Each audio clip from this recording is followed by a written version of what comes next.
A few of you have asked that I make a top 10 records video of records that I'm very familiar with and that I use to demo hi-fi gear reviews. Great idea. So here's a stack of 10 albums that I instinctively grabbed from my collection. They're by no means my complete list of favorites, but I certainly use them quite often. The first one has a permanent spot on my favorites list. It's a compilation album spanning the blues, R&B, female vocals, jazz, and classical. It's called The Wonderful Sounds of Quality Record Pressings. This is a 3 LP set. Tracks have been chosen by Acoustic Sound CEO Chad Kassem and the classical music label called Reference Recordings. It includes track-by-track liner notes by Michael Fremer, the well-known vinyl journalist. His notes include details on history and production of the songs.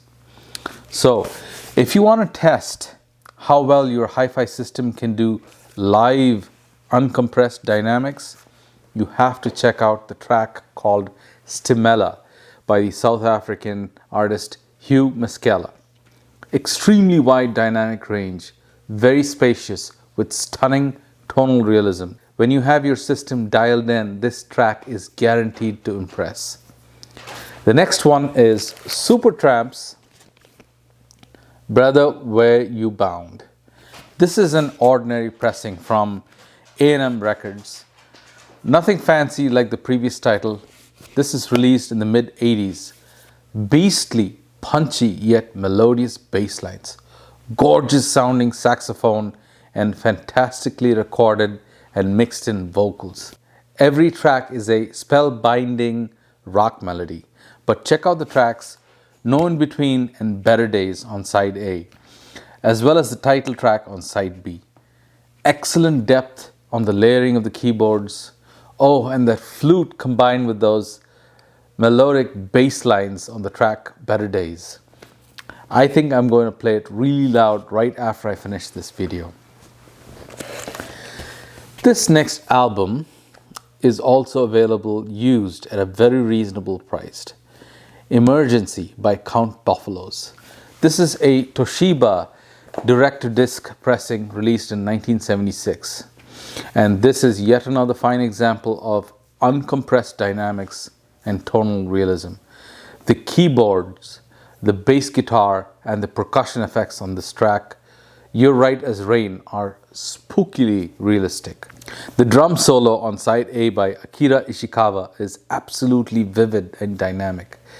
Every snare strike, bass drum kick, and cymbal splash is texturally detailed, and the recording venue's ambience retrieval adds a great sense of space and realism. This next one is an Analog Productions double 45 album called Homemade Ice Cream by Tony Joe White. This is a bluesy folk rock album. The harmonica and the vocals spring out into the room with such presence. The acoustic guitar has a rich, balanced, natural, warm sound. The presence of the guitar in the mix sits perfectly without overpowering other instruments in the recording, but still cuts through effortlessly when called for. The title track is a real treat for the ears. His humming, the harmonica and the guitar strings sound like they're in your room, and so is the impact from the drummer's kick drum. This next one is a Mo-Fi one-step pressing of the album Desperado by the Eagles. No surface noise whatsoever, dead silent. Vocals project into the room. Instrument separation is fantastic. The guitar strings are full, warm, and detailed. Effortless dynamics at display here. There is an instrumental version of the song Doolin Dalton that sounds incredibly dynamic, and it blends into this next song called The Outlaw Man. The song Outlaw Man begins with tight and impactful kick drums and guitar strumming. And then there is this part in the song where Glenn Frey's vocals drift into the mix with an echo effect. and this effect is breathtaking. Beautiful classic album, and this is the best version of the LP I have heard. This next album is an Analog Productions double 45 by one of my favorite pianists, Oscar Peterson. It's called We Get Requests. If you don't get what jazz is all about, please listen to the track You Look Good to Me. This is a sweet and haunting melody. This pressing showcases tonal realism of all the instruments here. Kick drums, snare rim shots, the upright bass all sound very detailed and realistic. But the piano is one of the most difficult instruments to capture sonically with all its dynamics, the sustain, decay, and the microdynamic nuances. This recording does a terrific job capturing all that magic. The next album is a Mobile Fidelity 45 RPM double record by Alan Parsons' project called iRobot. Excellent music and no surface noise whatsoever. Dead silent, explosive dynamics. The top end is not unnecessarily tipped up and bright. Sounds very smooth and detailed. The bass frequencies are not boomy or bloated sounding. The bass is actually well defined and quite articulate. Exceptional 3D soundstage. The keyboard effects are awesome, and the haunting vocals on tracks like Total Eclipse and Genesis envelops you in their sound field. The track I Wouldn't Want to Be Like You is fantastic sounding. Is it a man saying that to a machine or vice versa? Very interesting. This album is a loose version of Isaac Asimov's work, iRobot.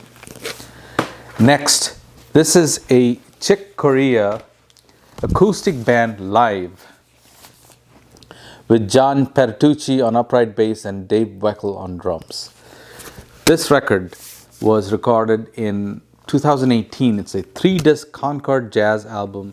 This is one of those albums to demo live uncompressed dynamics. Lots of spatial information from the venue and ambience present in the recording. But the star of the show in this recording is Dave Weckl's drumming.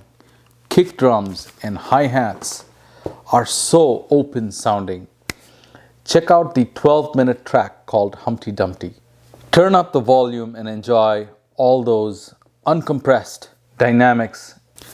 This next album is an Analog Productions, but it's not a 45 RPM. It's a 33 RPM single disc, so priced much lower.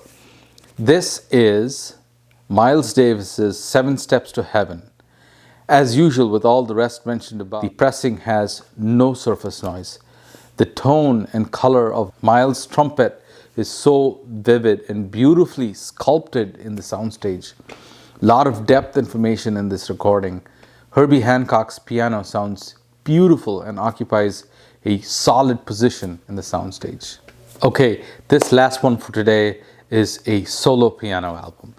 Yep, again, one of the most difficult instruments to record and capture, but when done well, it is absolutely stunning. This is certainly one such example. Nojima Plays Litz. This is a reference master cut half-speed recording. Check out the track La Campanella. I mean, how many hands does this guy have, and how does he play with one hand a tune so fast while the other hand treats you to an entirely different paced and chanting melody? This music is needed to be heard only once, and it will forever be burned in my memory. This recording captures Nojima's dazzling technique and the glorious sound of the piano. If you have some records that you'd like to share, drop it in the comments. Maybe they are already in my favorites list, and if not, I can learn from you and enjoy them for myself. While I really enjoy making videos on hi-fi equipment, I thoroughly enjoyed sharing with you this list, and I plan to make more in the future. Maybe another list or focus on a handful records at a time. What do you guys think? Thanks for watching, and I'll see you soon.